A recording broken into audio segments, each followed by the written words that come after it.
What does loyalty earn you after a quarter century of devotion? I stood in the sleek conference room of Franklin and Associates, the Boston skyline glinting through floor-to-ceiling windows, and felt the weight of that question settle like frost. At 45, Ellie Thompson, had sculpted a career as Senior Director of Client Relations, believing my work was woven into the firm's very foundation. But today, Dominic Hayes, the newly minted managing partner, sat across the polished mahogany table, his eyes cool and unyielding, ready to unravel everything I'd built. His words were about to change my life, and I had no inkling of the storm they would unleash. The meeting began with a clinical precision that chilled me. Dominic, his suit crisp and his demeanor polished, leaned forward, hands clasped. Ellie, we're overhauling client relations. Today will be your final day. The statement hung in the air, sharp and unapologetic. Beside him, Janice from HR shifted, her attempt at a sympathetic smile faltering.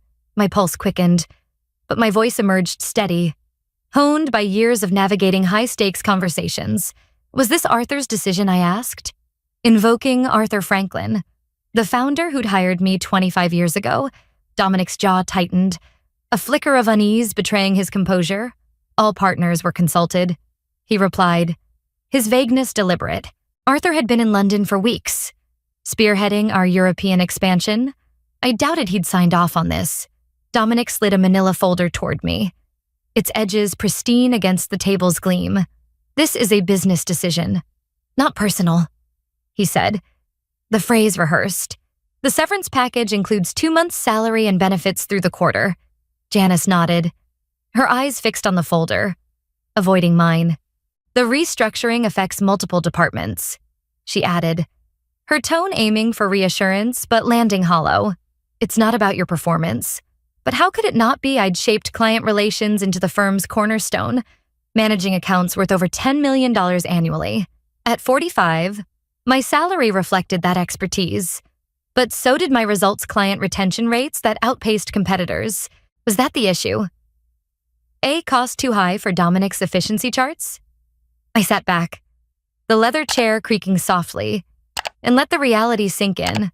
After 25 years, I was being discarded. My contributions reduced to a line item, best wishes for your next chapter. Dominic added, his smile as warm as a winter gust. Security will assist with your belongings, standard procedure. The irony stung. I'd drafted those procedures a decade ago, never imagining they'd apply to me. At my desk, a young security guard hovered, his discomfort palpable as I packed. A photo from a charity gala with Catherine Winters, our biggest client, went into the box. Alongside a crystal paperweight from my 20th anniversary, my phone buzzed. Catherine's name flashed. Ellie, heard about changes at F&A. Quarterly review next week.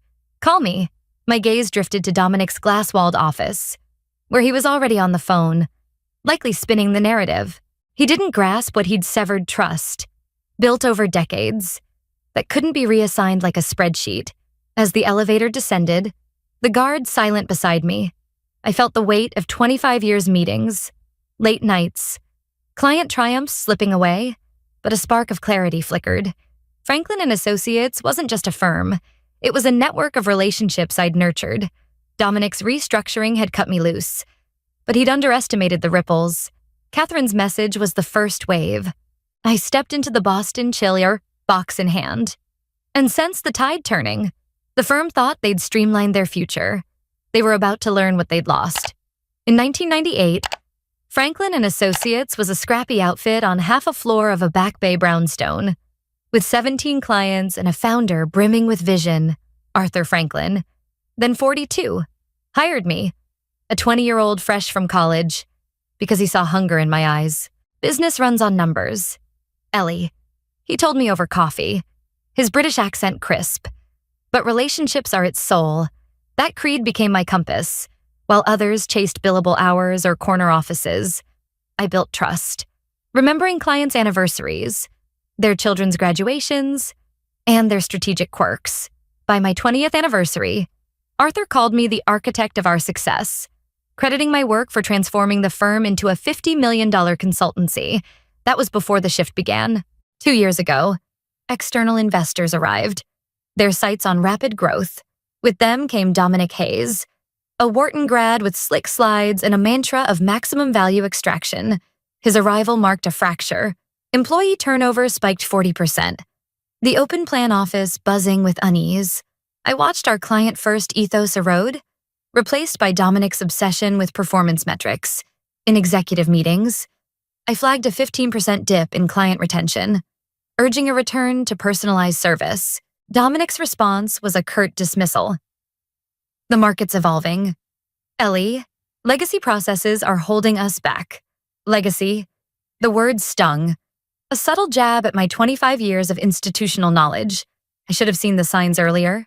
6 months ago, I noticed my exclusion from key strategy sessions. Emails looped out junior staff instead of me.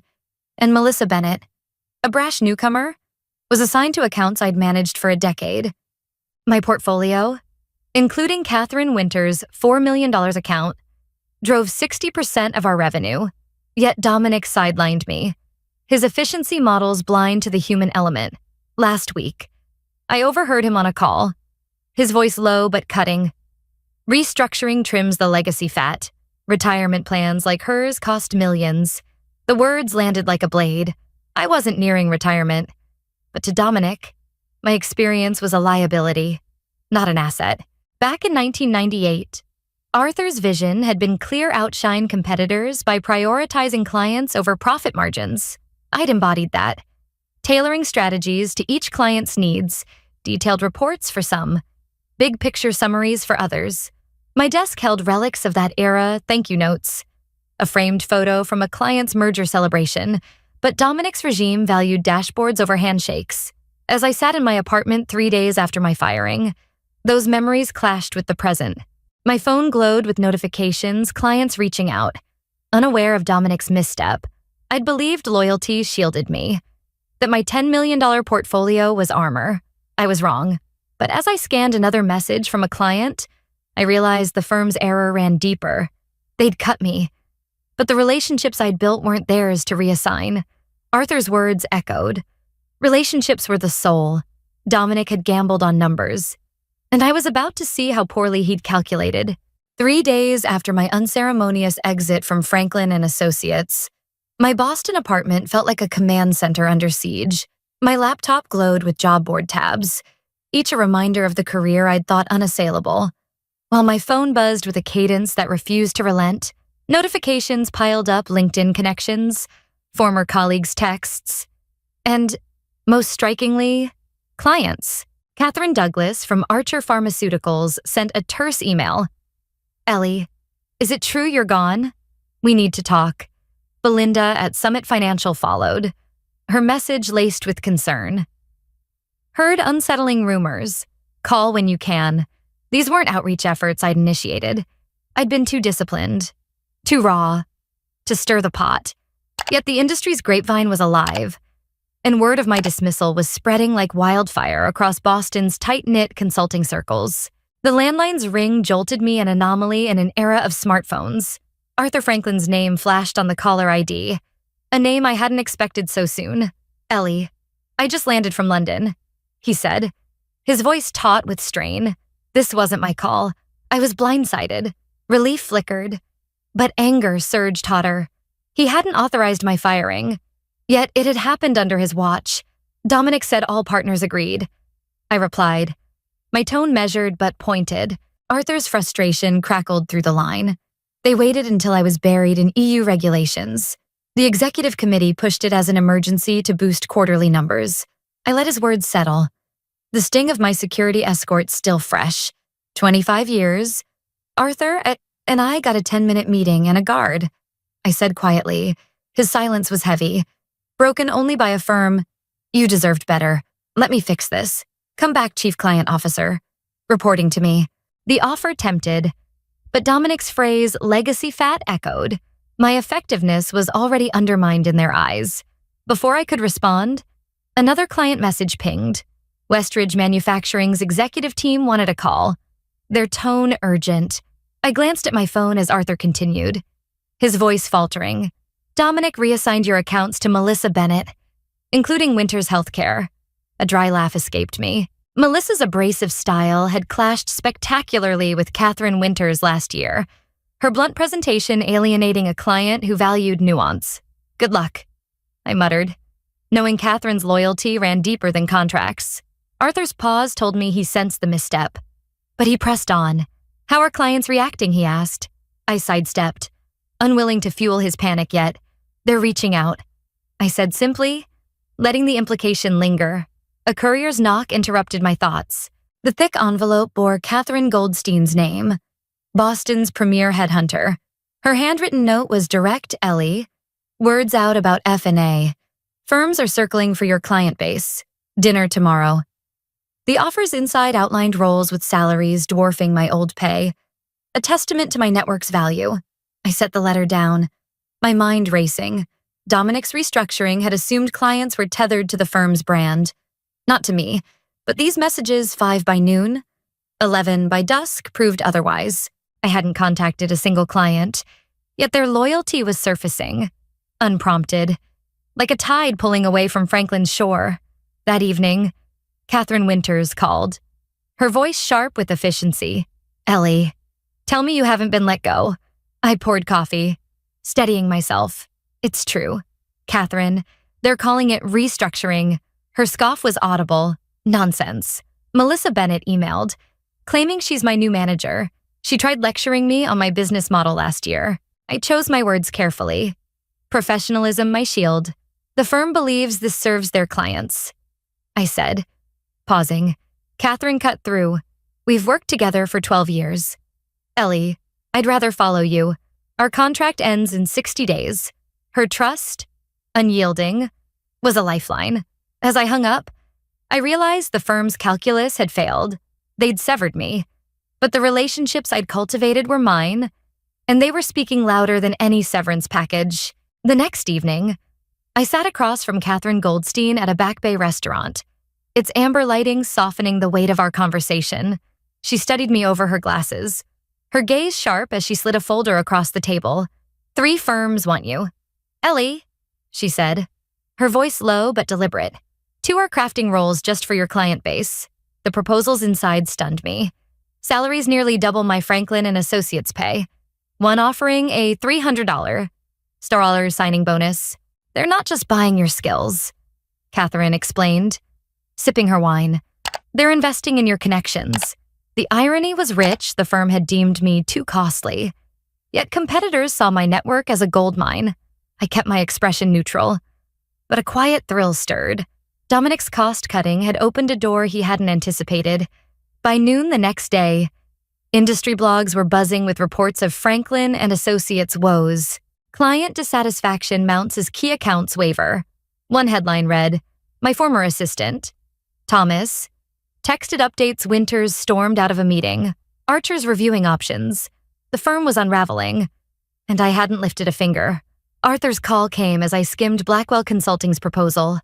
Their equity partnership resonating with the client-first ethos I'd once championed. Ellie, meet me at Harvest. 1-0, he urged. His tone edged with urgency. Curiosity outweighed my reluctance. At the restaurant, Arthur's face was drawn, the lines deeper than I remembered. Dominic's obstructing my efforts to bring you back, he admitted. Leaning forward, he's convinced the board your exit is modernization. I sipped my water, letting him stew. And the clients, I asked? He shifted uncomfortably. Catherine Winters wants a full executive meeting. 3 smaller accounts have already left. Arthur's pitch came swiftly. Chief Client Officer, Ellie. Better pay. Direct to me, not Dominic. On paper, it was a dream role, but his eyes betrayed fear, not sincerity. What's the real issue? Arthur, I pressed. He hesitated, then confessed. Dominic's rallying partners to forcing my early retirement. If clients keep leaving, he'll use it to oust me. The truth landed heavily. Arthur wasn't saving me. He was saving himself. I leaned back, the clink of cutlery filling the silence.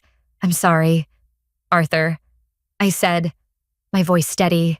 I have meetings with other firms. It's business, not personal. His flinch at Dominic's echoed phrase was almost satisfying, a mirror to my betrayal. Blackwell Consulting's offer lingered in my mind as I left Harvest. Their mid-sized firm, with a $20 million portfolio, echoed Arthur's original vision relationships over metrics. Their equity stake promised influence I'd never had at Franklin and Associates. Despite my $10 million accounts, Thomas texted again. Westridge is shopping for competitors. The firm's collapse was accelerating, and I felt the weight of choice. Blackwell offered a clean slate, a chance to carry my clients to a healthier culture. Yet Franklin and Associates, crumbling under Dominic's hubris, still held the relationships I'd nurtured. I hadn't sought revenge, but the tide was turning in my favor. As I walked through Boston's crisp air, my phone buzzed another client, another crack in the firm's foundation. I didn't need to act. The value I'd built was speaking for itself, and I was ready to shape what came next. The morning after my lunch with Arthur, my phone rang with an unfamiliar number. The Boston Business Journal's name flashing across the screen. I steadied myself, sensing a shift in the air. Ellie Thompson speaking. I said, my voice calm despite the pulse in my throat. Jeffrey Hammond, a reporter, cut straight to the point. I'm covering leadership changes at Franklin and Associates. 7 major clients have announced plans to leave, and your name keeps surfacing. Care to comment? 7. The number jolted me. Though I'd spoken to 15 clients since my firing, none explicitly cutting ties. I can't speak to client decisions. I replied, cautious of my severance's non-disparagement clause. Many factors influence consulting partnerships. Jeffrey pressed on, typing audibly. What about the letter from 26 clients demanding Dominic Hayes' removal as managing partner? Shock nearly loosened my grip on the phone. I'm unaware of any letter, I said truthfully, my mind racing. 26 clients, acting in concert. Without my prompting, this was a revolt I hadn't engineered. Arthur's call came an hour later, his voice stripped of its usual polish. Ellie, did you orchestrate this? He demanded, anxiety cracking through. 70% of our clients are threatening to walk. The board's in chaos. Investors want answers. I leaned against my apartment's window. Boston's skyline a distant blur. I haven't contacted a single client. Arthur, I said, letting the truth settle. Maybe they value relationships over cost-cutting. His snap was sharp. This could unravel the firm in weeks. I felt a grim satisfaction. Not in his panic, but in the clarity it brought. What do you want from me? I asked. Come back, he said, with no hesitation. Full equity partner, not just chief client officer. Stabilize this. The offer, once a dream, now felt like a lifeline for him. Not me. I'll have an answer by morning, I told him, glancing at Blackwell Consulting's offer on my desk, its equity partnership gleaming with promise. Sleep eluded me that night, my apartment's silence amplifying every thought. Returning to Franklin and Associates meant navigating a fractured culture, facing executives who'd watched my exit in silence. Blackwell, conversely, offered a fresh canvas, a $25 million firm where my clients could thrive. By dawn, I dialed Catherine Goldstein, her voice bright despite the early hour.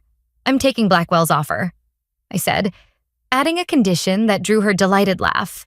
At 8:45, I stepped into Franklin and Associates, the receptionist's eyes widening. Ellie, the all-hands meeting.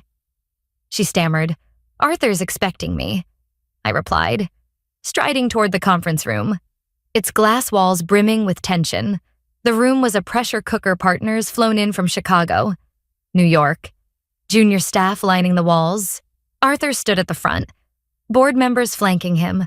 Dominic's absence conspicuous.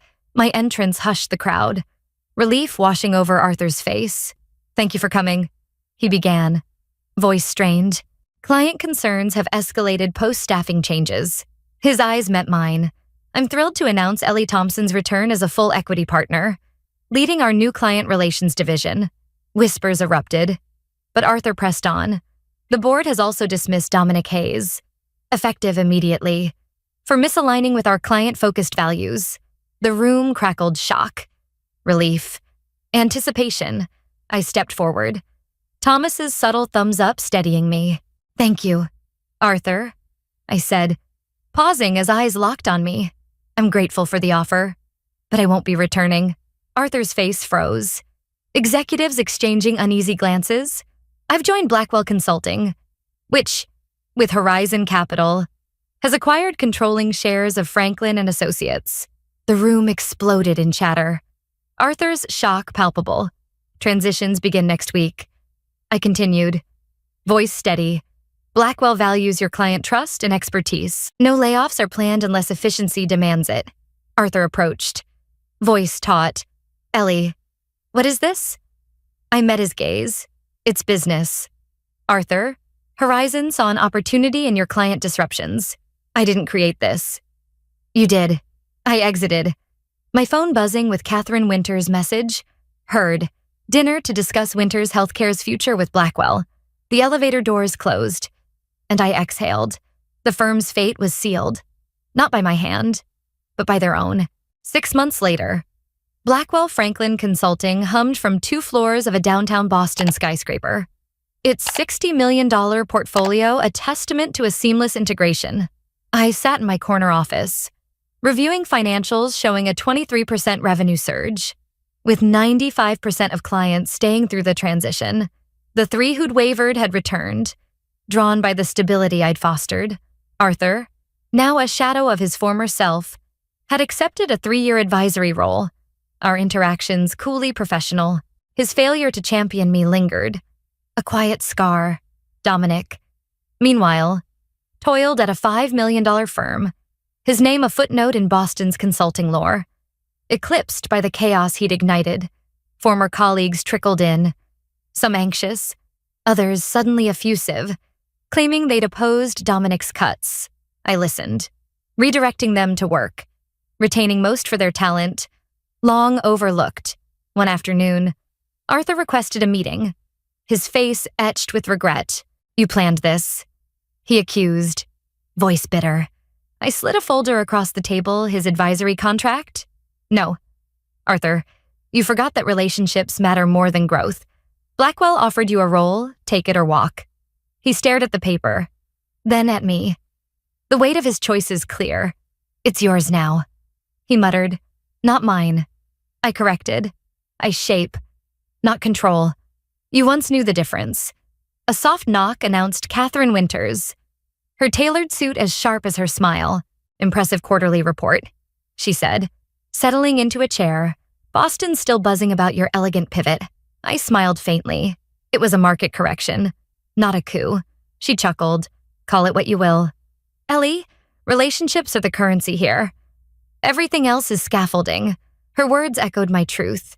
Franklin and Associates had mistaken their strength for brand or strategy, blind to the trust I'd cultivated. Their error had launched me into a role I'd earned, not through vengeance, but through the quiet power of my work. As we left for lunch, Boston streets bustling below, I reflected on the past half year. I hadn't chased retribution. I'd simply stood firm, letting my values speak. The Boston Business Journal's headline, Blackwell Acquires. Franklin amid client exodus buried my name in paragraph 15, a fleeting nod to my partnership, yet the shift was seismic. In weeks, I'd risen from discarded to indispensable, steering a merged firm where relationships, not metrics, reigned. Justice hadn't needed my push. It had found its path, proving that true worth, patiently honed, always finds its voice.